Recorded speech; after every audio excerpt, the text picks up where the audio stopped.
మాది విజయవాడ.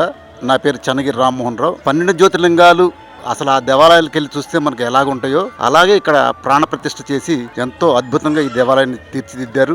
ఎవరైనా ఈ దేవాలయాన్ని దర్శించుకోవడానికి వస్తే మీరు పూలదండలు, కొబ్బరికాయలు తీసుకురాకుండా మీ డబ్బుల్ని ఆ హుండీలో కనుక వేస్తే అనాథ శరణాలయం కోసం అని చెప్పని ఆ డబ్బులతో అనాథలకి అన్నదాన కార్యక్రమం ఇక్కడ జరిపిస్తారు. తప్పనిసరిగా దర్శించుకోవాల్సిన దేవాలయం. తర్వాత ఈ దేవాలయాన్ని నిర్మించిన చైర్మన్ గారికి కానీ, ఫౌండర్ గారికి కానీ నా మనస్ఫూర్తిగా అభినందనలు తెలుపుతూ, మానవ సేవే మాధవ సేవ అని మనందరం నమ్ముతాము.